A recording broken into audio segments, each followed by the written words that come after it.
Saya kan lihat teman saya ada satu doang. Oke, kalau gitu. Ini hanya ini mengajak teman-teman untuk mengonkan kamera yang bisa, yang enggak juga nggak apa-apa. Tapi yang bisa, marilah kita onkan kamera kita supaya kita boleh saling dekat. Oke, ini saya langsung share screen aja ya. Pertama-tama saya minta maaf dulu teman-teman karena materi yang saya bawakan ini sudah pernah saya bawakan di webinar yang kampus saya adakan sebelumnya, dan materinya juga saya sempat edit tapi kebodohan saya terjadi, saya edit tapi saya screenshot. Bukannya saya save dengan format PPT tapi saya screenshot. Jadinya saya akan menampilkan via PDF. Sejauh ini kelihatan nggak teman-teman? Kelihatan. Kalau kelihatan boleh kasih. Oke. Oke, saya akan perkenalan diri dulu mungkin sebelumnya ya. Perkenalkan, nama lengkap saya Yeremio Grivias Siburian. Sudah ada farmnya Siburian, mungkin teman-teman juga udah tahu, berarti saya orang Batak. Nama panggilannya Jeremy. Boleh juga panggil Yeremia, terserah, itu bebas teman-teman mau panggil gimana. Lalu juga tempat berkuliah Universitas Advent Indonesia. Mungkin ada yang belum tahu nih. Jadi Universitas Advent Indonesia atau yang biasa disingkat UNAI itu terletak di Bandung, Parompong. Nanti kalian boleh cari-cari di Google untuk melihat gimana. Lalu juga saya itu angkatan 2019. Jadi saya sebenarnya lulusannya bukan lulusan 2019, tapi saya ada jeda setahun baru masuk tahun 2019. Oh, ada umur nih. Tadi umur privasi katanya moderator, tapi nggak apa-apa lah. Saya tampilkan umurnya 21 tahun, teman-teman. Materi kita hari ini agak melenceng. Jadi saya udah ngomong sama ownernya Kolam Coding bahwa kalau bisa kita jangan bahas coding dulu, saya bilang, karena kalau kita setiap hari bahas coding kan penat juga, udah di kelas coding, di sharing session juga coding aja terus, kayak udah coding makanan sehari-hari. Jadi hari ini kayak saya mau kasih motivasi sih jatuhnya, bukan coding ya. Tema kita yang saya ambil malam ini tuh judulnya Mindset is Everything. Mindset itu adalah segalanya ya. Mindset dapat diartikan sebagai suatu kumpulan pemikiran yang berbentuk sesuai dengan pengalaman dengan keyakinan sehingga dapat mempengaruhi perilaku atau cara berpikir seseorang dalam menentukan suatu sikap, pandangan hingga masa depan seseorang. Jadi kenapa ambil mindset ini? Waduh, mindset itu penting teman-teman. Kenapa saya bilang penting? Karena mindset ini yang akan jadi penuntun kalian supaya kalian tuh kalau ada suatu case atau studi kasus, gimana caranya agar ini tuh tidak menjadi kesalahan. Tapi di mana kalian tetap dibuat agar tidak melakukan kesalahan dan bisa melakukan hal yang benar. Itu mindset itu sangat penting. Bahkan dalam coding pun ya, kita sebenarnya kalau dalam coding pun, kenapa saya taruh mindset, karena dalam belajar coding pun itu kita juga harus punya mindset. Jangan sampai apa yang udah kita bangun ternyata, waduh, hambur. Karena mindset kita belum terbentuk. Lalu, oh iya, mungkin kenapa saya taruh cuma 9 slide nih, karena saya nggak suka bicara lama-lama. Bahkan di webinar sebelumnya itu 15 file, tapi saya cepat-cepatin. Jadi supaya bisa kelar 20 menit atau 30 menit. Karena tahu juga, kita kan sama-sama mahasiswa ya, pasti jenuh juga kan untuk mendengarkan kayak seminar atau webinar, ya gitulah kurang lebihnya. Lalu juga prestasi. Kenapa sih nggak pernah menaruh prestasi? Karena bagi saya prestasi itu bukan hal sesuatu yang bisa dibanggakan. Kenapa? Karena orang bisa juga meraih hal tersebut. Bedanya adalah itu yang membuat kita menjadi mencolok ketimbang orang lain. Tapi menurut saya, ya saya bukan tipe orang yang senang ditaruh prestasi. Contohnya pernah mengikuti, bukan contoh sih, memang kebenarannya saya pernah mengikuti Line Chatbot di decoding dan lulus. Lalu juga pernah mengikuti MTA dan sebagainya. Tapi yang pentingnya sebenarnya bukan ke arah situnya. Yang penting itu adalah di mana kayak kita ya sebagainya. Kalau yang MTA itu masih contoh tadi ya. Yang benar itu yang Line Chatbotnya. Nah, lalu juga menerapkan mindset itu gimana sih? Kan banyak yang bingung nih. Menerapkan mindset itu gimana? Maksudnya apa sih mindset itu kan? Apa yang perlu dilakukan untuk menerapkan mindset? Pertama, kita lihat saja setiap kegiatan aktivitas yang perlu. Contohnya, teman-teman pasti pernah dapat tugas kan dari dosen. Tapi kebanyakan yang terjadi pada mahasiswa adalah menunda tugas tersebut karena aduh deadline masih panjang cuy. Main aja dulu, nongki aja dulu, atau ya beramburan kemana-mana dulu. Akhirnya waktu yang sebenarnya bisa terpakai untuk hal yang positif, akhirnya terpotong dengan hal-hal yang nggak perlu, contohnya. Lalu kedua, menggunakan waktu sebaik mungkin. Tadi saya sudah singgung juga tentang waktu. Nah, disinggung lagi nih, menggunakan waktu sebaik mungkin. Gimana sih supaya kita ini bisa terstruktur gitu loh, dari pagi itu kita ngapain, siang ngapain, sore ngapain, malam ngapain. Jangan sampai pagi, siang, sore, itu kan biasanya kuliah tuh. Gak tau kalau ada yang kuliah sampai sore, tapi saya sampai sore. Sampai sore kuliah, malamnya habis itu ngelantur main game. Akhirnya pelajaran yang dipelajari hilang. Baru ketiga, menciptakan peluang dengan ide kreatif yang kita ciptakan. Lah, ini sih lebih ke arah apa ya? Kayak kita kebanyakan nih yang terjadi berpatokan sama orang lain. Contohnya saya jujur aja nih. Dan mungkin saya juga sih, mungkin ada dari antara kalian juga mungkin pernah mengalami dalam kuliah ya. Apalagi semester pertama atau semester kedua tuh. Saya dulu paling suka bergantung sama orang lain. Baru paling suka niru idenya orang lain. Teman saya buat ini, saya pengennya ikutin dia. Akhirnya sama-sama terus, akhirnya saya jadi kayak ibarat saya apa ya? Saya menggunakan kafein yang sifatnya candu. Akhirnya pengen terus dari dia. Dan akhirnya membuat saya nggak maju-maju. Terjebak dalam zona nyaman tersebut. Kebanyakan kan orang kayak gitu. Dosa kebanyakan deh kayak saya lah contohnya kan. Yang terjadi pada saya juga halnya sama kayak gitu. Saya ngikutin orang lain, nggak punya apa namanya ide sendiri. Akhirnya membuat saya nggak bisa berkembang. Tuh. Lalu ada sebuah statement mengatakan begini teman-teman. Happiness depends on your mindset and attitude. Kebahagiaan itu tergantung pada mindset kita dan attitude kita. Jadi orang kalau mindsetnya bagus, saya berani jamin pasti dia bahagia. Meskipun hidupnya ya ada masalah, kalau masalah ya. Memang masalah itu nggak akan datang, tapi tergantung pandangan orang. Kalau mindsetnya bagus, pasti even masalah itu datang, dia nggak akan stres atau pusing memikirkan masalah tersebut. Kayak gimana ya, masa bodoh aja gitu. Lalu juga nih, udah semua slide terakhir, udah mau kelar. Cepat banget ya. Nanti kita ada sesi pertanyaan kok, tenang aja. Mungkin agak lama di sesi pertanyaan ntar. Lalu kenapa saya taruh gambar singa nih? Nah, karena saya mau ajarin teman-teman gini. Kenapa kita dari kecil tahu singa itu sebagai raja hutan? Atau kita pernah nonton di National Geographic atau di film Aslan, singa itu selalu diibaratkan raja hutan. Padahal kalau dibilang hewan terkuat itu bukan singa. Singa sekali diinjak gajah mati, sumpah. Singa sekali ditubruk badak mati, asli dah. Singa kalau dihajar juga sama King Kong juga mati, asli dah. Tapi kenapa singa itu selalu diidentik dengan raja hutan? Karena mindset. Kalau dibilang dia paling besar, nggak paling besar. Paling besar gajah. Wah, gajah sama singa, badan gajah lebih 2 kali lipat. Kalau dia dibilang paling kuat, King Kong mau dikemanakan? Ya kan? Atau dibilang dia paling keras, badak dikemanakan?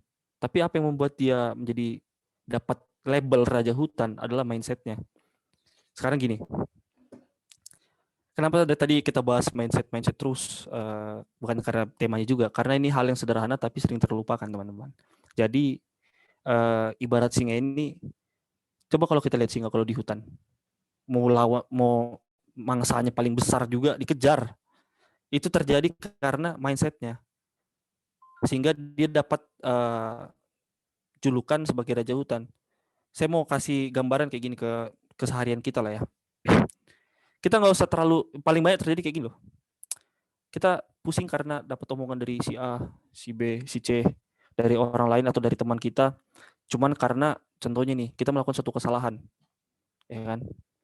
Padahal teman-teman kita yang menjelekkan kita belum tentu paling benar. Bisa jadi dia juga melakukan kesalahan, cuman porsinya aja yang berbeda, kan? Tapi yang terjadi ketika kita dapat hal case kayak gitu, langsung drop. Waduh, mau buat hal ini takut diomongin, mau bawa kasih ide begini takut jadi bahan perbincangan, akhirnya ngestak terus di area tersebut, akhirnya nggak melakukan apa-apa, no sense. Nah, sama aja kayak kita terjebak dalam situasi tapi kita nggak bisa memolakan diri kita agar bisa keluar dari situasi tersebut, ya kan? Banyak sekali terjadi pada mahasiswa terutama. Kayak saya sendiri pengalaman pada saat saya berkuliah, selama saya kuliah itu saya sudah menghadapi banyak kasus, banyak masalah. Ada yang jelek, gini deh, Saya lagi buka usaha kan, ini contohnya. Kalau kalian lihat itu ada Brotherhood di bawah itu, sebenarnya Brotherhood itu nama brand saya yang lagi saya buka, brand clothingan. Saya buka ini aja yang bicarain banyak. Dibilang, wah itu cuman paling ya seminggu 2 minggu tutup ya, elah. Paling sebulan udah hilang dari pasar. Ah belum ada tokonya, belum ada segala macamnya. Ya elah paling uang orang tua. Padahal faktanya sebenarnya berbalik dengan omongan mereka.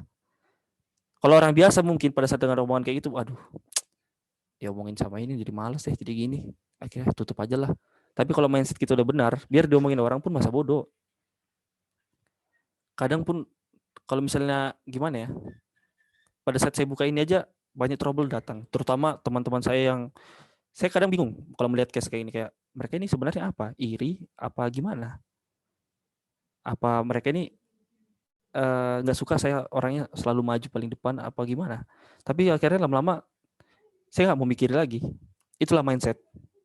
Itu buah yang dihasilkan dari pemikiran kita yang dieksekusi. Ya kan kalau di coding pasti udah dibuat apa namanya logikanya butuh dieksekusi kan logikanya. Mindset itu sama seperti logika tersebut yang harus dieksekusi. Kita mau nanggepinnya gimana nih? Mau down atau mau santai aja ya udah masa bodoh.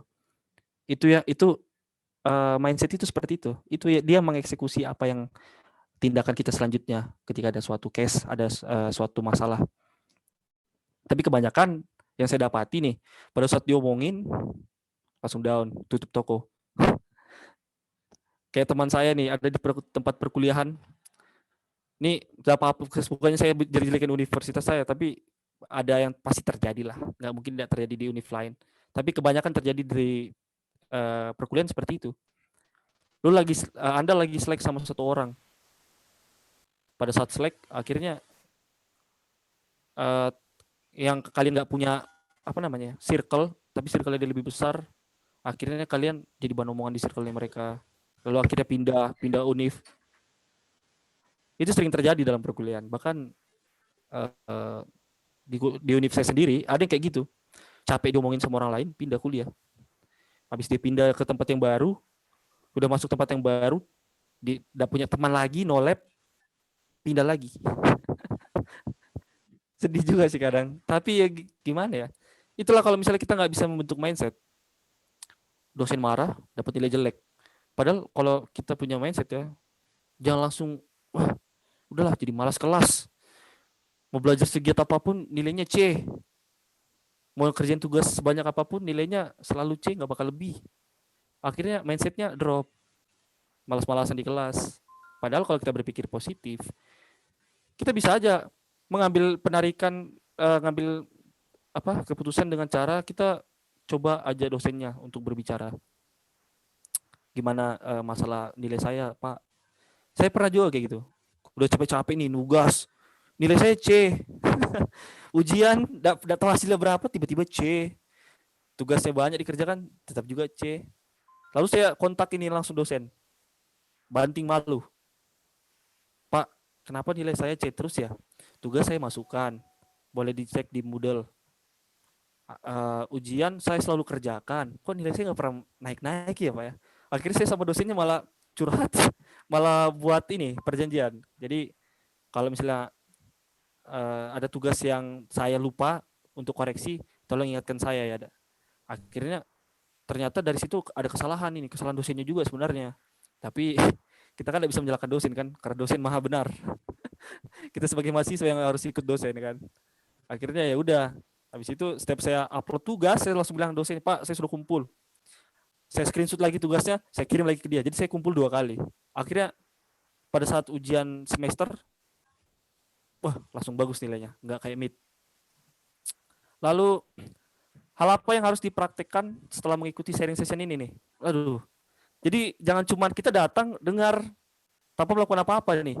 Jujur aja teman-teman ya, saya pada saat buka usaha, terutama yang di bidang clothingan ini, bidang clothing, Brotherhood, itu saya ngajak rekan yang emang bisa saya percaya. Saya nggak akan ngajak orang yang cuman kayak gimana ya? Pernah nggak sih kalian kayak ngalamin punya teman yang main sama kalian itu cuman karena ada maunya?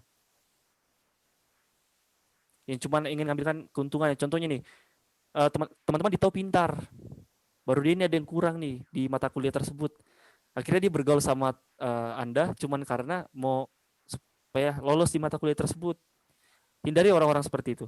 Karena orang-orang seperti itu hanya menghambat Anda. Gak akan bisa membuat maju. Karena kita kebiasaan ngasih, dia kebiasaan menerima, benefitnya ke dia. Kita nggak terima apa-apa kan, no sense juga kan. Itu harus dihindari. Nah, hal apa yang harus dipraktikkan setelah mengikuti sharing session ini nih? Coba nanti tes deh, lakukan apa yang saya kasih. Percaya. Apa yang saya kasih ini pasti bisa membawa Anda itu lebih baik daripada sebelumnya. Pertama, bentuk mindset. Tadi sudah kita bahas cara bentuk mindset itu gimana. Ya pada saat kita buat kasus, ada kasus nih, ada masalah. Coba untuk berpikir positif. Jangan langsung menyalahkan pihak A, B, C, D atau pihak lain. Anggap aja lah meskipun yang salah itu bukan kita, anggap aja yang salah kita, ya kan? Gimana nih caranya supaya kita bisa keluar dari kesalahan kita nih kayak gitu? Oh kita harus ke begini, agar nggak panjang masalahnya. Lalu kedua, perbaiki pola hidup. Pola hidup itu paling penting. Jangan habis waktu itu cuman apa ya, nongkrong nggak berfaedah. Kayak teman-teman nongkrong tapi pakai duit orang tua, terima duit orang tua. Maksudnya udah pandemi, lagi susah-susah pandemi, kita makin susah juga dengan minta-minta duit buat nongkrong. Benefitnya nggak ada, cuman. Dan saya paling kesal nih, kalau nemu ada orang nongkrong, kalau dia nongkrong untuk ngobrol nggak apa-apa lah, keren tuh menurut gua. Kalau dia nongkrong buat ngobrol. Tapi kalau dia nongkrong baru main game nih, baru mabar kan bisa di rumah, tinggal voice chat. Ngapain harus nongkrong kan? Kayak lu buang-buang duit nih, pakainya habis buat cuma nongkrong, main ujung-ujungnya main game. Yang penting di rumah tuh, main game di rumah kan bisa. Itu paling kesal kadang kalau lihat kayak gitu. Lalu ketiga nih, kurangin bergantung pada orang. Ini poin paling penting nih. Dulu saya semester 1, semester 2 paling sering tugas minta tolong sama teman. Saking malasnya. Bukan saking bodohnya, sebenarnya nggak ada orang bodoh, yang ada orang malas. Minta tolong sama teman. Apalagi kalau sudah tentang coding-codingan kan kayak entah itu C++, JavaScript, kayak aduh penat otak cuy. Pengen main, pengen makan, pengen tidur, pengen rebahan. Akhirnya, bro, bagi tugas dong. Udah terima tugasnya, cuma diganti deklarasinya doang. Ya ampun, tapi loginya kan sama. Itu paling sering terjadi tuh. Saya juga pernah begitu tuh. Jangan sampai begitu. Stop bergantung sama orang lain. Kalau bisa, usahakan sendiri. Kalau cuma bergantung karena soal matematika, nggak apa-apa. Saya setuju. Karena nggak semua orang harus pintar matematika. Kalau misalnya kalian minta tolongnya cuma karena, weh cuy aku nggak ngerti nih bahasa Inggris. Ini gimana ya cara artikannya gini. Minta tolong nggak apa-apa. Tapi jangan minta tolong kerjakan. Minta tolong bertanya. Ambil ilmunya juga. Jangan, gimana ya. Jangan cuma terima bersih gitu kan. Aduh, udah terima bersih, tinggal tidur. Kan saya di kampus itu ada teman yang sering sharing kayak coding. Kan saya agak lemah di apa namanya PHP dan sebagainya. Pokoknya berhubungan tentang database itu aduh pusing kadang.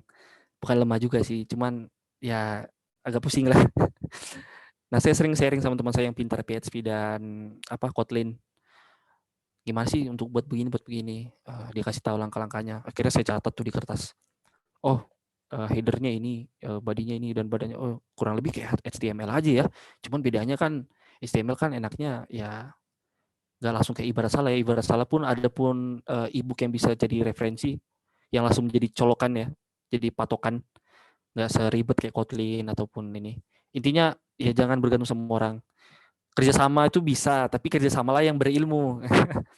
Jangan sampai ini kerjasama yang dapat ilmu itu cuma dia, kita cuma terima jadi. Aduh bahaya itu. Terutama codingan itu harus paling penting itu harus dikuasai. Tapi jangan semua juga. Banyak orang yang masuk IT masuk IT lagi. Udahlah, yang penting sarjana dah atau yang penting D3. Jangan kayak gitu juga teman-teman. Minimal adalah satu bahasa yang kalian kuasai. Kayak saya sekarang nih saya lagi minat di jaringan, pokoknya tentang jaringan dan juga HTML tuh lagi minat di arah situ, tapi nggak juga meneruskan. Kalau bisa dilihat sih sebenarnya usaha saya juga agak melenceng dari jurusan kuliah saya. Usahanya clothing nih, tapi jurusannya IT, nggak nyambung. Kerjanya nyablon, press terus, print press. Belajar desain tapi kan desain ya bukan jadi IT, desain ke IT. Yang bukan jadi ciri khasnya sih kalau saya rasa ya. Karena IT itu ciri khasnya ya coding. Kita ini adalah orang pertama yang menjamukan coding ke pelanggan. Banyak kok pekerjaan yang berhubungan tentang IT, maksudnya yang berbau IT itu banyak. Meskipun memang slotnya sedikit, nggak sebanyak kayak jurusan-jurusan teknik, kayak teknik listrik dan sebagainya macamnya. Tapi kalau kita tekuni, justru kita ini paling berpeluang. Kenapa? Di zaman yang modern ini kita yang paling di depan. Kalau pandemik, yang jurusan kesehatan atau perawat, apalagi dokter, itu mereka garda paling depan. Tapi masalah teknologi, kita yang paling depan. Jadi kita yang harus lebih berguna kepada bangsa. Lalu selanjutnya yang keempat nih, pakai waktu untuk aktivitas yang perlu. Nah, ini paling sering terjadi juga sama saya nih, pribadi. Saya tuh kadang pusing ya, nggak bisa bagi waktu. Rapat dari usaha, rapat sama klien, rapat sama organisasi kampus, nugas. Jadi Senin sampai Minggu itu paling banyak ketimbang nugas rapat ya, itu rapat. Karena kalau saya nggak ikut rapat yang klien, aduh nggak bisa kerja sama, nggak ada keuntungan, usaha tutup. Kalau nggak rapat sama usaha saya sendiri sama karyawan-karyawan yang lain, nanti nggak terkoordinir. Siapa yang ngasih tahu ngarahin ke arah sini. Kalau nggak rapat sama organisasi kampus, saya dikeluarkan. Padahal saya minat. Nggak kerjakan tugas, dapat nilai jelek. Akhirnya dari 24 jam waktu paling nge-game tuh ya sejam, 2 jam. 2 jam itu udah syukur, kadang sejam mentok-mentok paling lama. Ya udah. Lalu kelima nih, why boys, girls, IT itu bukan cuma IT codingan. Mulai investasi. Akhir-akhir ini, bukan akhir-akhir ini, tapi tepatnya 3 bulan terakhir ini, saya lagi mengikuti trading dan saham sejenisnya crypto forex, reksadana dan sebagainya. Kenapa saya buat mulai investasi? Karena ketimbang kalian nih, contohnya ya, ketimbang kalian punya uang cuma beli barang, kenikmatan sesaat, cuma dilihat memuaskan mata, habis itu bosan juga, buat apa? Ya kan? Kalau ada uang 140.000 langsung investasi. Mau investasi di mana? Ntar tanya aja sama saya ajarkan. Mau modal dari main berapa? Main yang kecil kah? Atau yang main gimana? Kalau mau main yang kecil, ntar saya ajarkan. Oh, kalau mau investasi yang nggak ada ruginya, ntar saya kasih tahu. Kamu investasinya di sini biar nggak ada ruginya. Karena kalau trading, guys, trading itu berat juga. Harus siap rugi. Makanya ada low risk, mid risk, dan high risk. Itu jangan sampai kalian terlalu pede nih.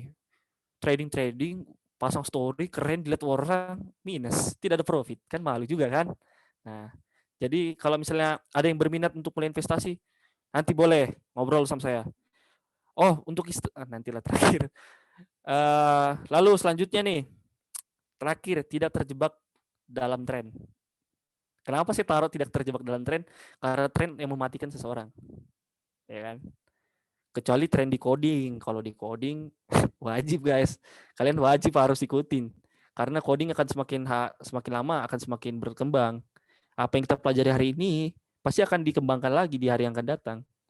Jadi kalau codingan tuh kalian sudah bersyukur ada seorang Fahmi lagi nggak hadir ya, yang mengumpulkan kita semua. Saya lihat juga ada di grup mahasiswa IT Indonesia itu ada banyak tuh. Ada sekitar berapa ini? 240 orang tuh guys. 240 orang. Kita bisa sharing kalau kalian ada tugas nih, kalian nggak ngerti. Jangan dipikul sendiri, tanya ke orang. Tanya aja di grup sini. Atau kalian tanya adminnya tuh, ada banyak adminnya kan. Ada si Fahri. Kalau matematika ke Fahri ya. Fahri tuh lumayan matematikanya. Kalau masalah coding, HTML atau sejenisnya ke Fahmi, ke Iki tuh. Iki juga jago. Ataupun taruh aja deh di grup, ntar siapa yang bisa bantu ya silakan. Lalu apakah yang sharing session ini hanya orang-orang yang punya nama besar? Tentu saja tidak. Kalau teman-teman punya kelebihan, contohnya nih, salah satu dari kalian tuh ada yang bukan jago lah, tapi lumayan hebat.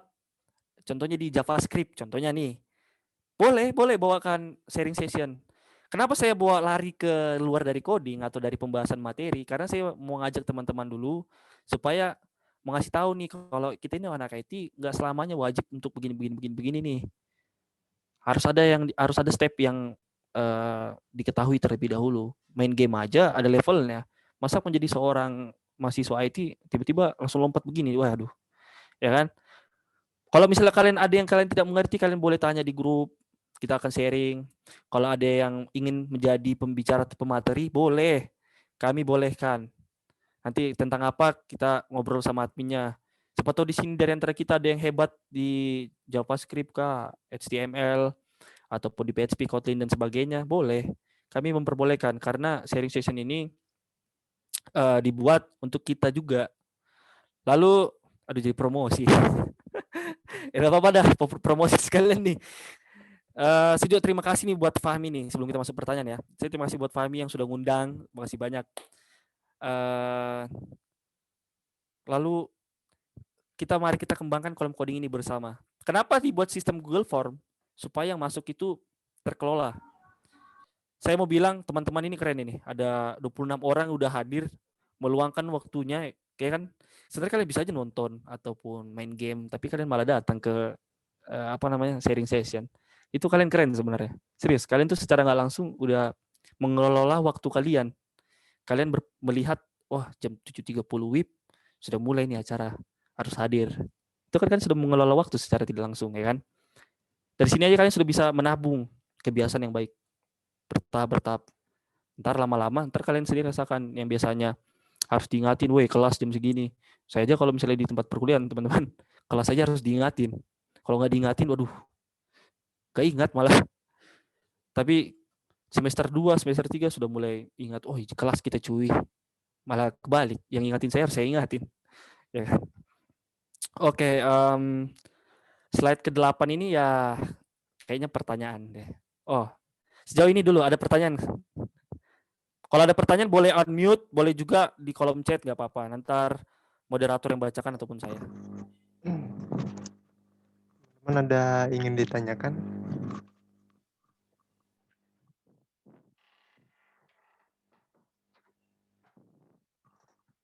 Kalau ingin ditanyakan, silakan di chat atau voice ya. Oh, ini ada pertanyaan nih. Dia chat private. Misal saya nanya pelajaran saya bisa ke Saudara Rehan. Oh, ini teman saya juga ini. Rehan, kalau ada pelajaran yang berhubungan tentang IT, kita bisa aja bantu karena kamu kan teknik listrik juga. Teknik listrik setahu saya sih ada juga yang berhubungan. Bisa aja sih. Materinya mana Kak? Materi yang mana nih? PDF ini. Ntar dibagikan di grup.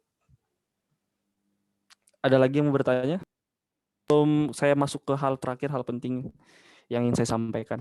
Ini sesi bertanya dulu.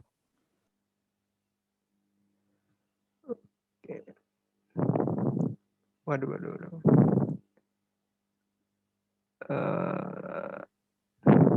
Oke, kalau minta link grup WA nanti bisa dihubungi ya ke adminnya atau di Telegram dulu ya. Soalnya kalau di grup IT itu anggotanya tuh kayak gimana ya, masih maksimal gitu. Nanti kalau di Telegram, kalau misalnya ada pembersihan di grup WA, nanti kita share di Telegram gitu.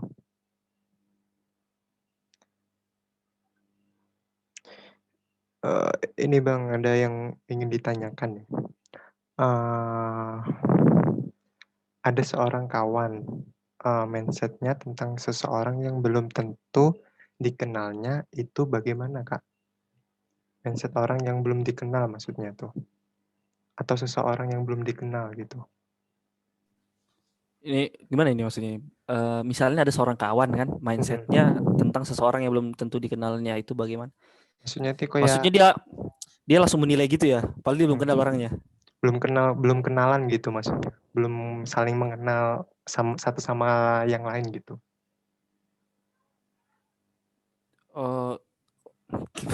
Agak ribet ya mindset.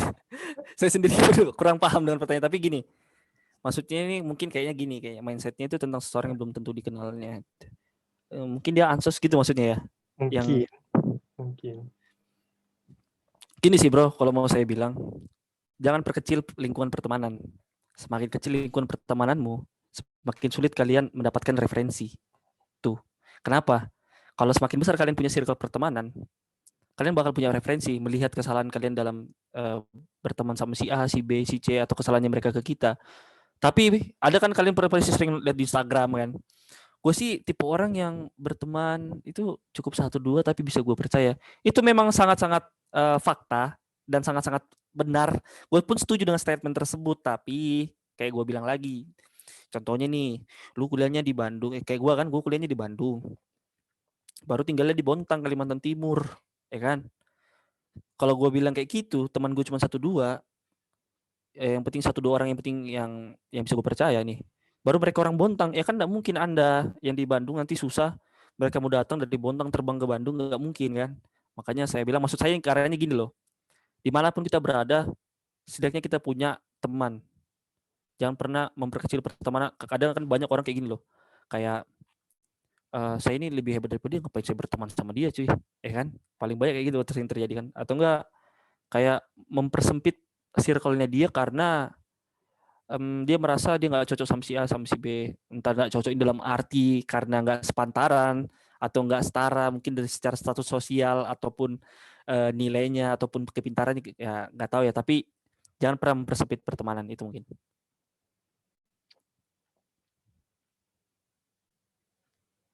Oke Bang.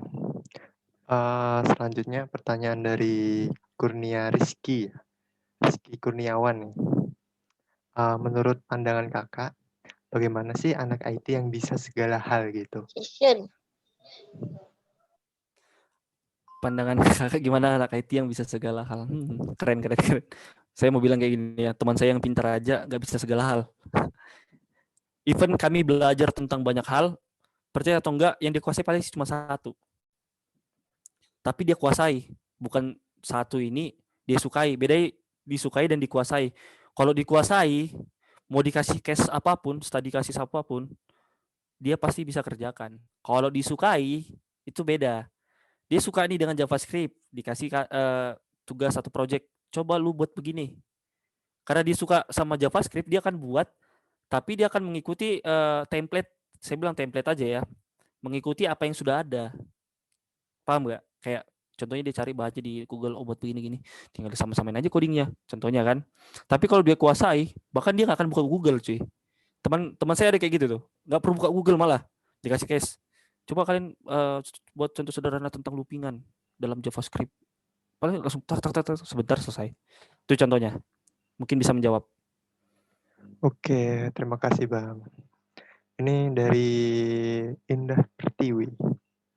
Alasan atau motivasi masuk teknik informatika gimana Bang? Alasannya Abang masuk teknik informatika gitu. Jadi alasannya sebenarnya agak gimana nih? Saya sebenarnya bukan mengambil IT waktu itu. Tadi teman saya yang satunya itu ada hadir tapi udah keluar dia kayaknya. Jurusan yang paling saya inginkan itu sebenarnya pertama kali itu agroteknologi. Kalau ke agroteknologi apa namanya, hubungan internasional, HI. Tapi waktu itu gimana ya, dilempar masuk ke Universitas Indonesia dan saya lihat jurusannya yang bagus, bukan bagus ya, yang saya bisa, mending IT aja dah sekalian. Soalnya kan suka juga kan dengan kayak coding-codingan dan sebagainya macamnya. Akhirnya ambil IT gitu. Dan motivasinya nggak ada sih. Saya bukan orang yang termotivasi untuk melakukan sesuatu itu harus ada motivasi, enggak. Saya itu orang yang kalau misalnya melakukan, sudah terjun ke sini, ya udah lakukan. Itu sudah jadi kewajiban, jangan harus dimotivasi dulu. Kayak gitu mungkin. Harus komitmen gitu. Apa yang dipilih harus komitmen gitu. Iya, apa yang sudah kalian pilih itu tanggung jawab kalian. Selesaikan sampai akhir, jangan setengah-setengah. Tuh mungkin. Oke. Dari Cindy nih Bang, pertanyaannya. Aduh. Mahasiswa baru masuk, Bang saran dong, kasih saran gitu Bang. Buat mahasiswa baru yang lagi masuk, kadang di awal kuliah masih bingung, Bang. Apalagi dalam proses perkuliahan, boleh diberi saran atau motivasi gitu? Terima kasih. Baru masuk ya. Baru Gini, masuk. saya nggak bebas sih mau ikutin cara saya atau enggak. Tapi saya pas semester 1 itu nggak punya teman sama sekali. Karena saya dari Bontang, kuliahnya di Bandung. Gak ada yang saya kenal, sumpah. Dan itulah kalian akan diuji sosial kalian. Tuh, itu nilai poin paling penting tuh. Kalian berbaur sama orang, jangan tunggu orang berbaur sama kalian. Kalian kalian lihatlah di kelas, pasti ada lah di kelas kita atau di kelas kalian yang mencolok orang ini pintar, contohnya dia pintar codingan. Dekati dia, kenalan, berteman. Tapi berteman jangan karena dalam konteks Anda mau mencuri, jangan bilang mencuri deh. Anda mau tugas-tugas Anda itu dikerjakan sama dia, jangan. Tapi curi ilmunya, belajar sama dia, ajarin dong, minta waktunya. Kalau udah namanya teman ya, waktu dia itu pasti dia akan kasih ke kalian. Kalau emang dia sudah nanti dalam proses kalian perkenalan sudah menuju ke teman tuh. Oke, mungkin kalau soal mata kuliah, Kak, untuk mahasiswa baru gitu. Mata kuliah ini ke arah mana dulu nih? Ya, mungkin teknik ya, ke teknik informatika gitu, ke IT gitu. Kan mahasiswa baru kan perlu mengadaptasi gitu. Perlu Perlu sih, menyesuaikan gitu. perlu. Soalnya gimana ya? Kalau kita nggak adaptasi, kita yang akan tenggelam di sebuah era yang sekarang ini gitu loh. Kenapa saya bilang begini? Karena IT ini banyak mata kuliah yang susah. Kalau saya bilang sih secara pribadi emang susah sih ya. Emang aduh pusing kepala kalian kalau belajar. Saya juga pusing soalnya. Belajar kayak JavaScript, Kotlin, aduh buat apa sih dalam hati mikir juga. Belajar HTML, aduh. Tapi syarat kelulusan ya kan. Akhirnya aduh, bakar otak cuy. Kalau tidak disukai, mau nggak mau nih, ibarat kalian makan di rumah ya kalian harus terima lauk apa adanya. Mama kalian masak tempe, kalian udah suka makan daripada lapar. Sama seperti kuliah. Dosennya kasih makanan yang keras, kalian harus makan daripada tidak lulus. Karena itu syarat kelulusan kan ada bobot SKS-nya. Ya mau nggak mau. Saya juga nggak suka C++, sumpah nggak suka awalnya. C++, JavaScript juga buat apa dipelajari dalam hati. Tapi mau nggak mau karena syarat kelulusan, akhirnya setelah diikutin seru juga ya. Bisa buat ini, buat itu. Keren juga. Habis itu diajarin PHP, keren juga ya bisa buat database. XMPP itu yang nggak pernah aku dengar sama sekali. Bahkan yang biasanya kan ada statement kayak gini. Anak itu tuh kalau laki-laki anak itu kebanyakan anak-anak yang sering main game dan sering main warnet. Itu statement dari mana ini? Tapi ada statement yang sering terjadi kayak gitu, sering dilontarkan orang. Jadi gini, hobi itu bisa muncul bukan karena kita sukai juga, tapi karena kita tekuni. Jadi ketika saya belajar JavaScript, saya sampai begadang 2 hari nggak tidur, cuman kerjain project untuk ujian semester karena ujian semester kami waktu itu diganti jadi project. Jadi disuruh nih buat tampilan pakai Microsoft Visual Studio yang 2010 kan. Disuruh buat tampilan belanjaan jadi kayak Indomaret. Jadi kalau di scan barcode-nya harus ada keluar harganya. Setelah harganya dikeluar itu kalau kita tekan submit harus terinput ke sini. Baru kita ada sistem login. Jadi yang admin itu gimana cara loginnya, yang user kayak mana, dikasih ID-nya supaya jadi kayak mana.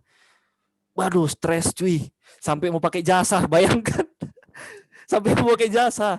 Akhirnya saya belajar kan. Coba-coba ngaco-ngaco aja lah masa bodoh. Aduh nggak dapat buntu cari referensi di Google. Sampai begadang tuh. Cari lagi di YouTube, nonton. Tanya teman. Teman nggak tahu, tanya orang lain. Orang lain nggak tahu, tanya di grup. Sampai dapat pokoknya. Jangan pernah berhenti, itu aja sih. Oke, terima kasih Bang. Selanjutnya dari Raihan ya. Bagaimana cara membuat atau membangun sebuah usaha dengan modal yang sedikit? Lalu apa baik atau tidak bila membentuk sebuah usaha dengan jumlah orang yang sedikit?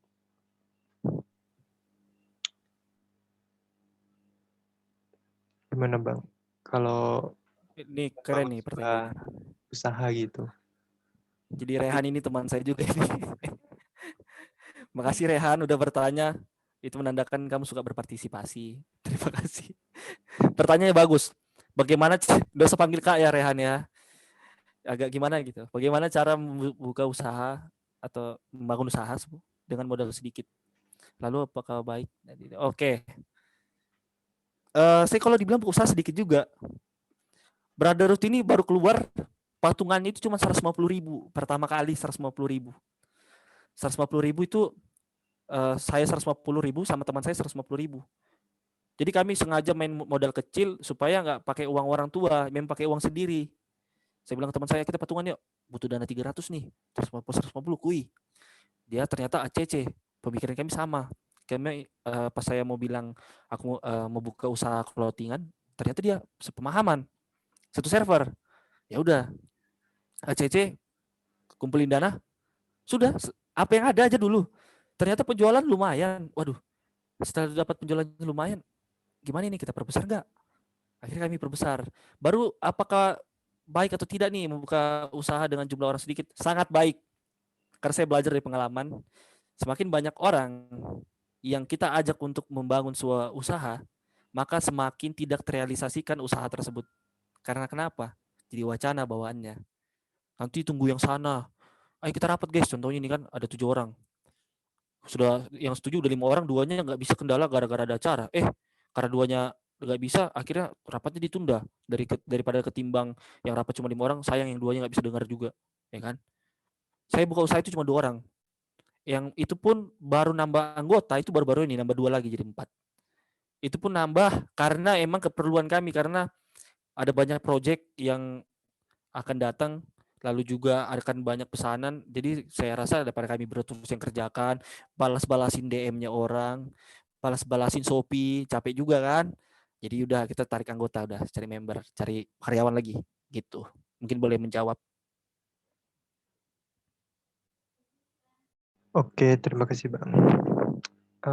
Ini dari Suci ya, Siburian. Bang nanya, selama kuliah itu pasti kita pernah diuji sampai ngerasa pingin berhenti. Gimana cara ngatasin biar bertahan sampai akhir?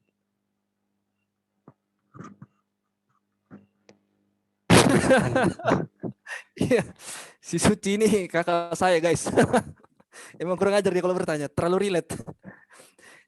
Jadi kenapa dia nanya gini, karena saya pernah kayak gitu. Saya pernah udah frustasi nih. Karena saya mikir gini loh, IT ini saingannya berat cuy, sumpah. Kalau Anda nggak bisa menguasai sesuatu, percaya sama saya, susah dapat kerja. Saya mikir sampai udahlah ganti jurusan aja lah, banyak jurusan lain. Kembali ke jurusan yang saya suka yang pertama, agroteknologi atau enggak HI, nggak apa-apa ngulang. Tapi akhirnya saya pikir gini, udah tanggung, udah masuk nih, udah semester 4 sekarang. Masa mau berhenti, ya kan? Waktu itu pada saat saya pusing-pusing itu masih semester 3. Pusing karena saya nggak punya teman yang bisa membangun sama-sama, belajar sama-sama. Baru akhirnya saya merasa kayak no lab juga, kayak sendiri di kampus. Meskipun ada event, ada teman juga sih, ya, tapi teman saya itu ngarah pergaulannya itu bukan ke belajar, ke main gitu. Akhirnya ya udah. Tapi sekarang ya udah pikir kalau misalnya ya mau sampai kapan kita nyerah terus kan? Kalau nyerah-nyerah terus ya nggak akan naik-naik, ya kan? Karena saya punya prinsip gini, teman-teman. Sukses itu bukan kita yang membanggakan, orang lain yang membanggakan. Jadi kalau kalian punya pencapaian, jangan pernah, makanya saya nggak pernah pamer prestasi kayak saya lulusan di coding line chatbot atau sejenisnya. Buat apa? Karena prestasi itu seharusnya bukan kita yang membanggakan, orang lain. Kalau kita yang membanggakan itu kita kayak ibaratnya mengaku-ngaku gitu loh. Mending orang lain. Kalian investasi nih, investasi waktu kalian, semua keuangan kalian. Ketika kelak kalian sukses, gak usah banggakan. Nanti orang lain akan banggakan. Woi, keluarga gue tuh cuy, ya kan? Buatlah sampai orang yang menghina kalian itu bakal ngomong itu keluarga saya. Atau buatlah sampai orang yang menghina kalian itu telinganya seakan-akan mau pecah karena mendengar kesuksesan kalian. Dengan cara seperti apa? Jangan pernah berhenti, jangan pernah patah semangat. Itu mungkin. Oke, terima kasih Bang. Ini dari Prasetyo ya, temennya Abang juga ini. Sepertinya bukan. bukan. Oke. Ya. Kak, saya ini orangnya paling nggak bisa ngobrol basa-basi gitu loh. Jadi saya sulit untuk mendapatkan teman. Saya hanya bisa ngobrol saat ada tugas atau diskusi kelompok. Jadi saya hanya punya beberapa teman. Saran Kak gimana? Apakah saya harus belajar berkata basa-basi atau gimana gitu?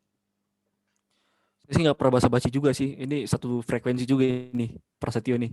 Keren-keren. Saya nggak pernah basa-basi guys. Kalau saya emang butuh bantuan, saya akan langsung bilang, tolong dong bantuin yang ini dong. Even saya baru kenal ya, ataupun saya cuma tahu namanya karena satu kelas. Saya nggak bakal nahan malu karena emang saya butuh gitu loh. Ya kan? Kalian contohnya gini aja lah. Kalian gimana mau dapat kerja nanti ketika kalau kalian tamat mau cari lowongan, kalau kalian masih malu-malu, dari sini kalian sudah praktekkan, gak usah malu. Buat apa sih kayak gengsi, ya kan? Ngomong aja langsung. Kayak saya contohnya tadi saya bilang, saya kalau ini ada orang nih baru saya kenal nih, langsung saya tembak aja. Waktu itu saya ingat sekali tuh masih pelajaran metode numerik. Tuh orang cuma saya tahu namanya aja karena satu kelas. Udah langsung saya tanya, bantuin dong metode numerik, sumpah susah cuy. Gak basa-basi, langsung to the point aja. Akhirnya dia bantu juga. Oh itu gini Jer, gini aja. Oh dia tahu juga dia tahu nama aku. Akhirnya dari situ lama-lama berteman juga kami karena sering sharing tentang metode numerik tersebut. Nah, nanti ada masanya kayak gitu juga nanti kamu bakal dapat teman gara-gara nggak sengaja mau nanya ataupun karena nggak sengaja satu kelompok. Nanti buktikan sendiri deh. Tambahan Bang, kalau menurut saya itu gimana ya? Kan rata-rata orang kan pengennya menceritakan diri sendiri gitu. Jadi ya mungkin kalau basa-basi itu tanyakan dia eee, tanyakan dirinya sendiri gitu. Jadi ada basa-basi misalnya contohnya gitu, "Wih sepatunya dari mana? Beli di mana?" Kan dia kan menanyakan, apa ya, kayak menanyakan dirinya sendiri gitu terhadap orang lain gitu. Tipsnya gitu mungkin.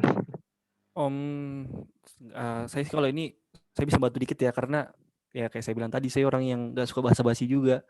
Jadi selama ini kalau saya ketemu orang yang gak saya kenal, biasanya saya diam dulu, mantau pembahasannya apa. Ketika nanti ada topik yang sama, saya akan masuk ke topik tersebut. Atau enggak cara nyapa orang kan, nggak mau Iya, basa-basi, gampang aja. Pagi, langsung lagi tuh, pagi bro. Itu nggak basa-basi loh, beda. Kalau basa-basi itu kayak tadi yang dia moderator kita bilang, sepatunya beli di mana. Itu basa-basi yang terlalu basi asli. iya itu Jadi terlalu langsung aja kayak, pagi bro, gitu. Ntar kenalan aja, nggak usah terlalu bajumu beli di mana, HP merek apa, atau apa ya ukuran sendalmu apa. Nggak usah, langsung to the point aja. Pagi bro, tanya nama, kenalan, udah. Ini sebelum kita ini udah gimana, udah clear belum? Kalau belum, sudah ada orang yang ada private lagi chat Bang. nih, ada yang Eee, private chat belum, saya bacakan ya. di Michelle Bang, si Michelle. Oh dapat juga, Eee, oke oke. Kadang masih berpikiran apa yang menjadi pegangan kita untuk nanti di masa depan. Aku suka mikir masuk IT itu mau apa, ngapain ke depannya, mau ngapain gitu. Sedangkan banyak yang sudah tahu alur hidupnya, ada yang masuk yang bisa membantu mindset kita atau juga punya tujuan bidang tertentu gitu. Sudah memiliki setiap orang tuh sudah memiliki tujuan masing-masing gitu. Hmm, kadang masih berpikiran Tanggapannya apa yang Bang. jadi pegangan kita. Iya sama sih. Aku sama kayak si misal juga sih. Kadang juga saya masih suka mikir loh kayak tamat ini ngapain ya? Maksudnya perusahaan mana sih? Karena jujur ya perusahaan yang saya tuju itu berlawanan dengan jurusan saya. Tapi saya masih kayak optimis bisa masuk situ lah. Udah masuk sini aja karena saya suka kerja di situ. Tapi ya gini loh. Kalau tentang pegangan kita untuk di masa depan ya kalian kan kayak kita kan kuliah nih. Ada yang ambil sarjana mungkin D3 mungkin ataupun D1 ya kan. Masa selama kita kuliah nggak ada yang kita kuasai gitu kan? Saya jujur aja sih, saya kalau misalnya sekarang ini ya lagi pengen apa ya, kuasai lebih PHP dan JavaScript sih. Tapi ya kayak saya bilang tadi, ya itulah pegangan kita. Supaya menandakan kalau kita ini sarjana. Kita ini udah uji tes. Sarjana itu nggak semua orang bisa sarjana, cuy. Banyak orang luar sana yang pintar tapi tidak sarjana. Tuh, kadang kayak ada teman saya nih, tamatan SMK tuh pintar sekali. Kalau masalah HTML sama dia, ibarat bangunan nih, saya itu masih lantai 4, dia udah lantai 11 kali. Saking pintarnya. Dikasih project yang susah itu 2 hari kelar. Karena waktu itu kan pernah ada perusahaan nih. bukan perusahaan sih, tapi lebih tepatnya kayak dia online shop, tapi ada tokonya juga tuh, gimana itu? Tokonya bercabang juga buat terima project untuk buat website katalognya.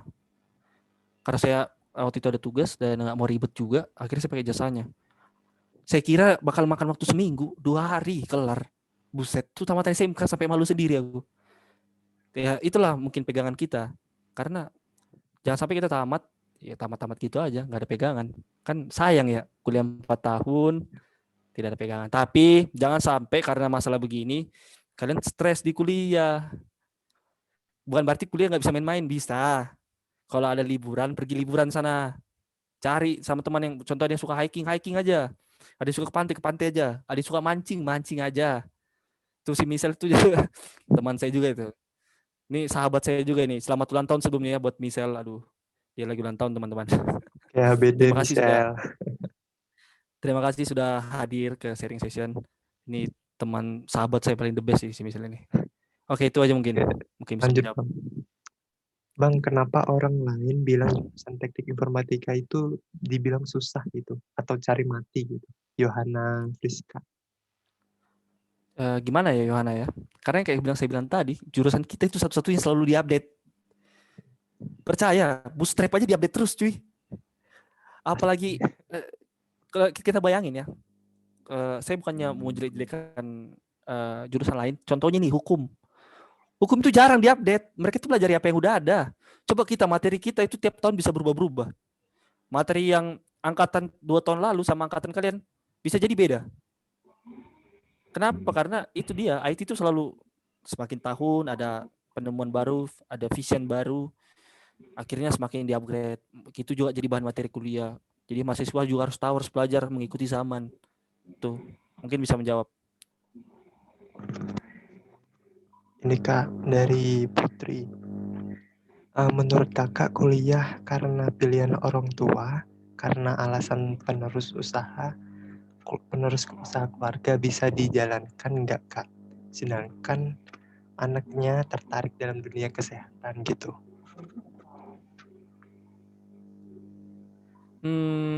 Bisa sih. Kalau saya bilang ya, kalian dipilihkan kuliah nih, contohnya ada case tadi dibilang sama si Putri kan, dipilihkan orang tua jurusannya untuk meneruskan usaha keluarganya. Lalu sedangkan dia tertarik di dunia kesehatan. Saya bilang kayak gini deh. Sebelumnya, kalau boleh tahu nih, Putri jurusan apa sekarang?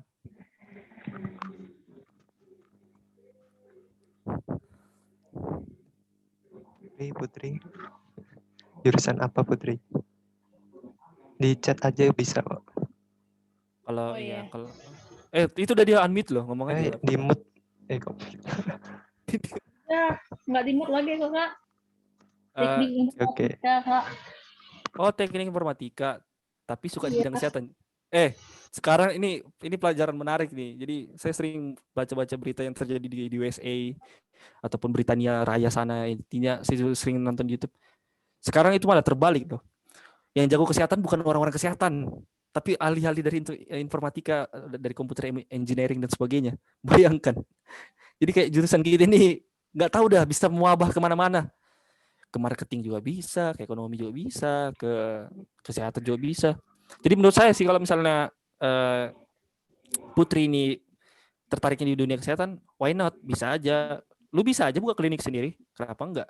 Ya kan? Mempekerjakan karyawan-karyawan yang jurusan farmasi atau apa. Atau Pak, contohnya gini, membuat ciptaan baru mungkin tentang kesehatan ya, nggak tahu ya.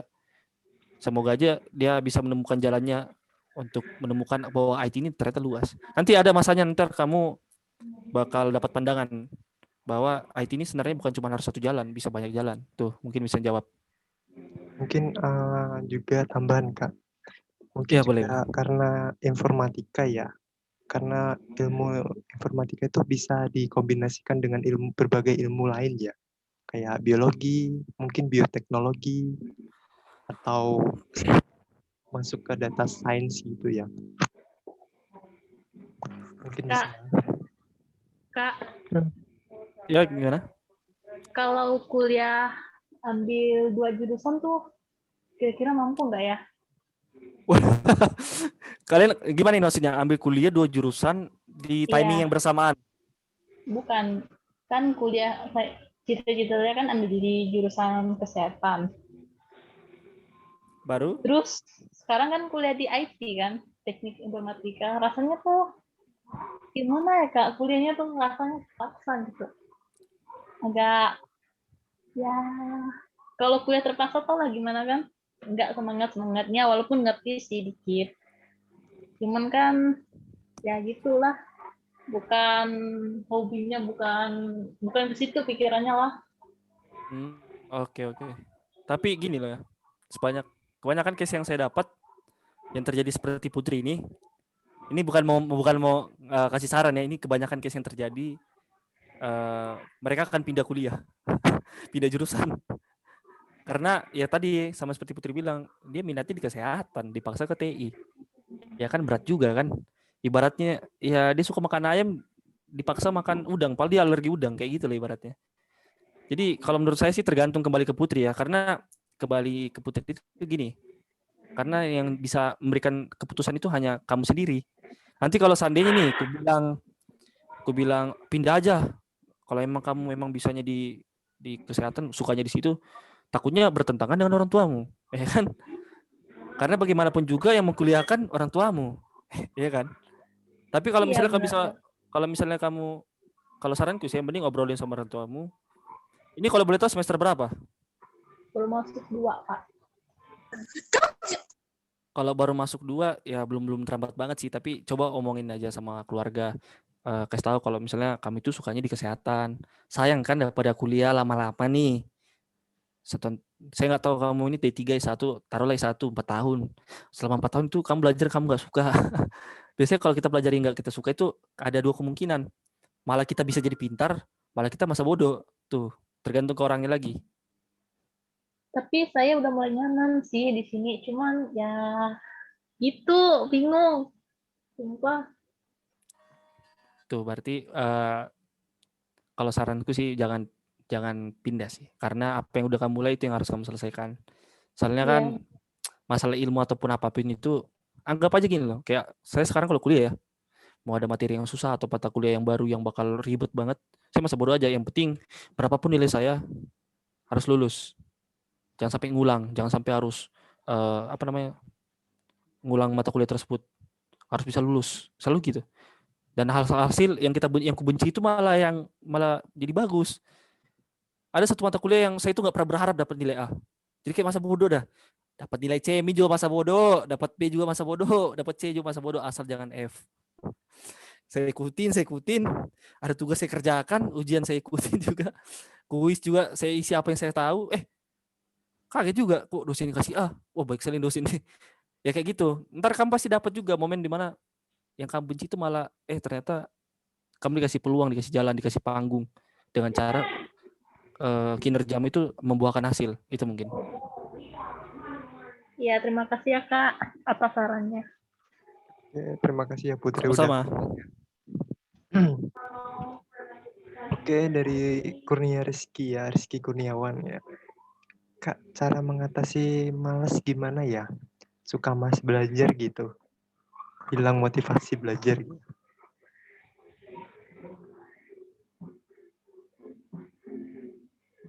Cara ngatasi malas belajar. Kita adalah sahabat, bro. Karena saya juga tipe orang yang sebenarnya malas belajar. Saya malas dituntut untuk berkembang, tapi karena paksaan dunia saya harus berkembang. Jadi kalau misalnya bahas kayak gini, ngatasi malas belajar itu tergantung kita masing-masing sih, nggak bisa saya samakan. Saya kalau mau niat belajar gampang. Biasanya saya harus belajar di luar, jangan di rumah. Karena kalau belajar di rumah suntuk. Yang otak saya itu kayak terhambat gitu lah, nggak tahu kenapa ya. Itu cara saya sendiri. Jadi kamu cari aja cara, kira-kira kami tuh mood itu bagus pada saat apa. Contohnya kayak saya kan, mood saya itu bagus kalau saya belajar di luar sambil ngopi. Kalau nggak sambil ngopi, sambil ngeteh santuy, nggak terbawa beban. Tuh. Nanti kamu tinggal cari juga caramu. Kira-kira kamu itu enaknya ngapain belajarnya supaya bisa moodmu bagus. Kalau saya sih kayak gitu. Tapi lama-lama nanti lama-lama ada nanti saat dimana kamu udah nggak membutuhkan itu karena udah kebiasaan bisa belajar di luar. Tadi kamu sering beli kopi, nggak usah kopi lagi karena moodmu sudah bagus. Ataupun yang biasanya kamu moodmu kasih bagus itu harus dikasih duit sama bosmu, sama orang tuamu, aduh itu bahaya. Jangan jadi anak yang mau belajar karena dikasih duit, bahaya. Jangan. Tuh, Oke. mungkin bisa jawab ya. Iya. Terima kasih Bang. Selanjutnya nih Bang, dari Dierkus Farina. Tips cara kita agar lebih berpikir positif atau lebih dewasa.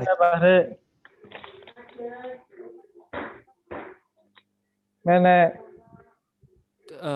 Tips positif agar kita lebih berpikir dewasa. Oke, saya begini ya pandangannya. Sekarang pertemanan saya makin sempit ketimbang dulu baru-baru masuk. Teman saya dulu bahkan dari jurusan sana ada. Sekarang di univ saya nih ya, di univ saya sendiri, teman saya itu bisa dihitung pakai jari. Kalau paling ya sekitar 3-4. Apa tekak kuwi? Cara kita berpikir positif gampang.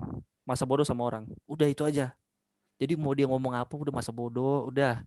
Kalau kalian pikirin orang lain, apa yang dia omongin orang lain, kalian nggak akan bisa berpikir positif. Baru cara berpikir positif itu bergaulah dengan orang-orang yang membangun, bukan yang menjatuhkan. Bergaulah dengan orang-orang yang ingin sama-sama memanusiakan, bukan ingin dimanusiakan. Artinya gini, jangan pernah punya teman yang nggak balance sama kalian. Contohnya, dia itu menganggap dia pintar. Sementara kamu tahu batasmu itu segini doang, sedangkan dia segini, dia di atas, ya kan? Ketika kita berteman dengan orang yang seperti ini yang nggak balance, ini kan kalau begini kan nggak ketemu nih, ya kan? Akhirnya nggak akan klop. Nanti ada masanya kalian akan berpisah karena suatu masalah atau ada case yang ternyata perbedaan kalian ini terlalu signifikan. Tapi carilah teman yang balance. Jadi pada saat kalian bentrok ketemu. Jadi pada saat masalah kalian harus berhadapan ketemu, bukan yang nggak balance. Tuh. Karena kalau kalian kebanyakan bergaul sama orang-orang yang, karena gini loh, mindset itu kebanyakan dibentuk karena lingkungan. Kalau lingkungan kita jelek, maka mindset kita bisa jadi jelek, bisa juga jadi bagus. Mindset juga banyak terbentuk karena sosial kita, dari teman-teman kita. Kalau kita bergaul sama orang-orang yang kerjanya cuma ngomongin orang lain, maka kita juga akan menjadi orang yang ngomongin orang lain. Ya kan? Ibaratnya gini lah, kalian nanam kangkung, masa kalian mau berharap yang tumbuh sawi? Kalau kalian tanam kangkung, ya maka yang kalian dapatkan kangkung juga. Jadi kalau kalian bergaul sama orang-orang yang negatif, maka negatif juga hasilnya. Nggak ada sistem negatif, jika kalian negatif sedangkan positif. Nggak ada begitu. Nggak ada kalian bergaul sama orang yang negatif, kalian negatif juga nih, baru tiba-tiba jadi positif. Jam berapa siapnya, Bang? Gimana?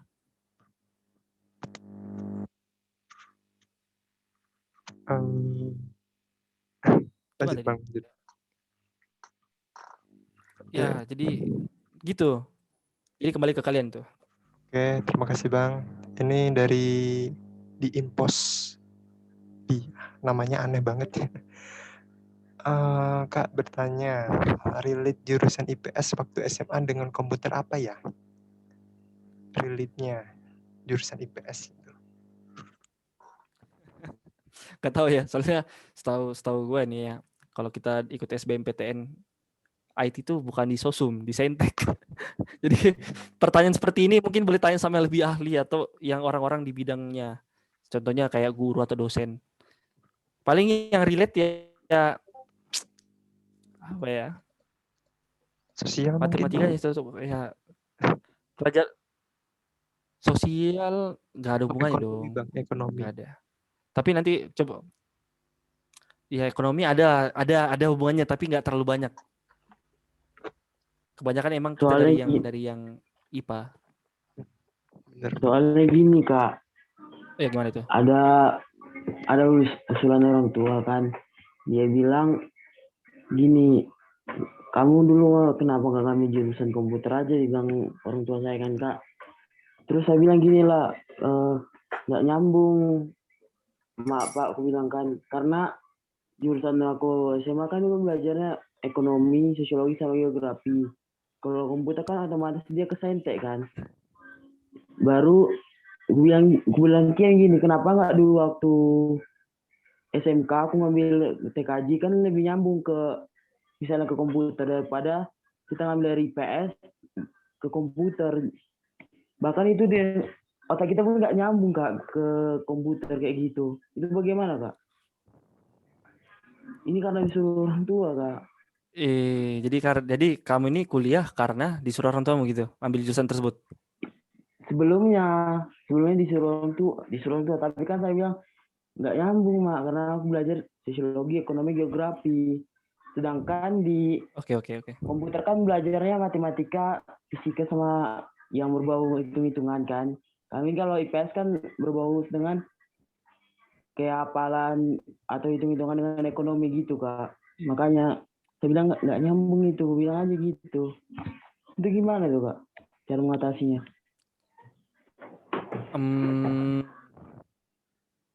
Dari case yang ada ya, teman-teman saya juga ada yang IPS, tapi kuliahnya menyeberang. IPS kan sosum nih, tapi dia kuliahnya teknik mesin, teknik listrik itu di Saintek, nyebrang dari jurusannya. Menurut saya sih nggak masalah.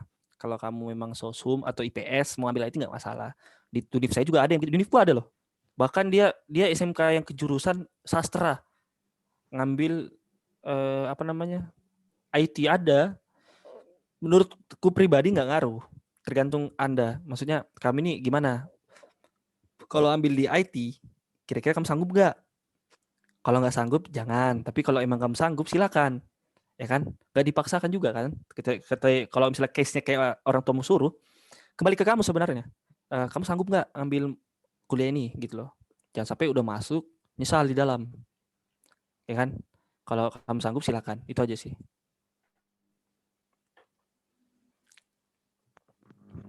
Mungkin ini bentar ya, mungkin 2 pertanyaan lagi lah mungkin. Sabar lihat jam dulu. Ya 2 pertanyaan lagi lah mungkin. Soalnya aku juga ada rapat. Ini juga nggak lama-lama kok, Bang. Iya.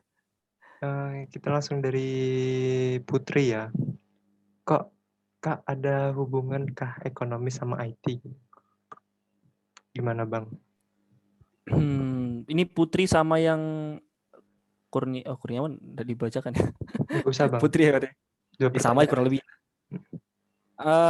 Ekonomi sama IT ada. Nanti entah semester berapa kamu ketemu Ini, Bang, mata kuliah atau statistik. sekalian dijadiin satu matematika sama ekonomi gitu.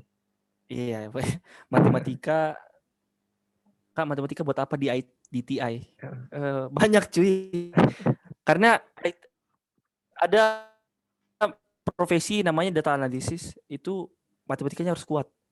Banyak ini kok, banyak profesi yang membutuhkan matematikanya terus lancar, tapi dengan label IT, ya kan? Jadi kalau misalnya kamu tanya matematika buat apa di IT, ya logika codingan juga pakai matematika ada, ya kan? Contohnya kayak looping supaya bisa keluar nih, ini harus gimana? Atau misalnya kalian membuat contoh program kalkulator, kan perlu taruh hitung-hitungan, ya kan? Kalau ekonomi, setauku ada kayak statistik dan apa gitu. Nanti mata kuliah kalian, kalau kalian sudah ketemu atau belum. Saya sih baru-baru ketemu nih. Kalau saya lihat sih ngarang-ngarangnya ke arah ekonomi juga, sampai ada pakai SPSS. Kurang lebih sih dengan karena saya kan punya teman juga nih yang kuliah ekonomi. Ada juga yang mata kuliahnya sama kayak gini. Jadi kayak, berarti ada sangkut pautnya ya. Tapi ngarahnya ke data analisis mungkin. Kayak gitu.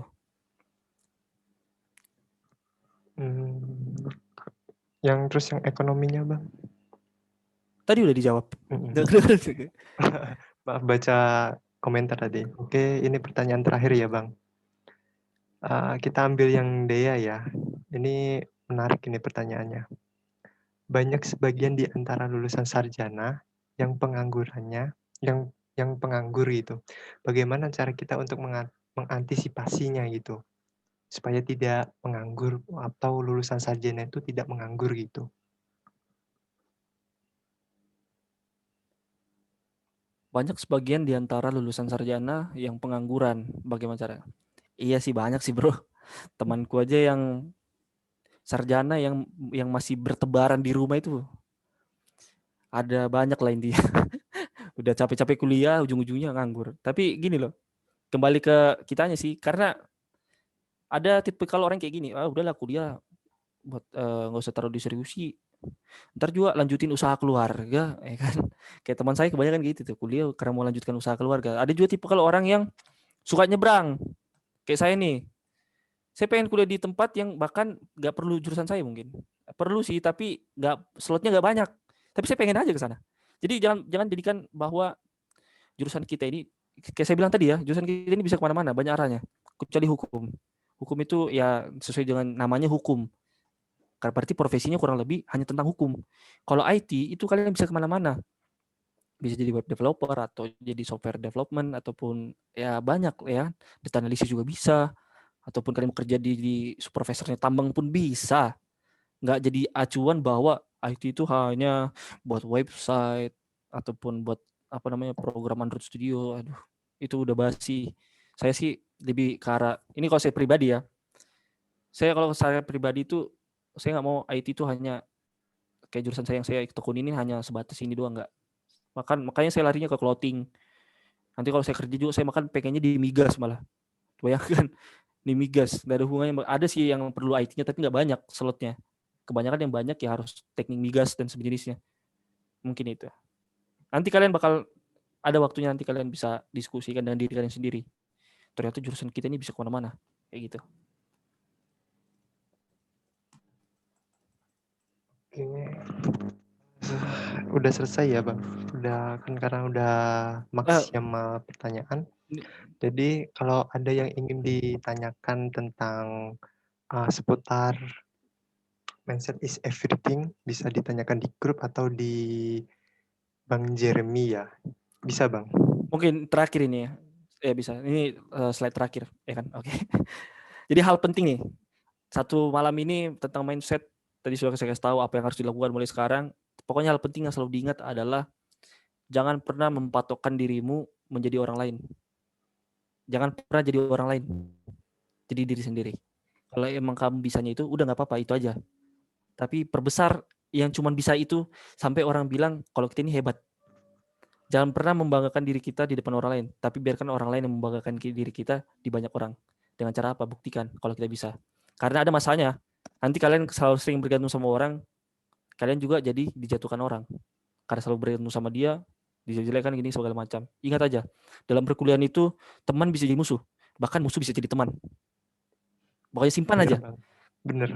Nah, jangan pernah anggap teman kalian sekarang itu adalah teman selamanya. Jangan pernah. Teman bisa jadi musuh, tapi musuh bisa jadi teman. Ingat aja gitu. Bergaul sama semua orang, jangan pernah batas-batasi karena circle-mu hanya itu aja. Kamu tidak mau terima orang lain, jangan pernah. Karena circle-mu itu belum tentu bisa membawamu ke masa depanmu nanti. Itu aja mungkin.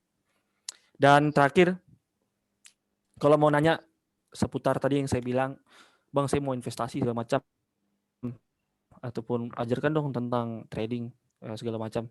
Boleh Gini ke Instagram saya Junox.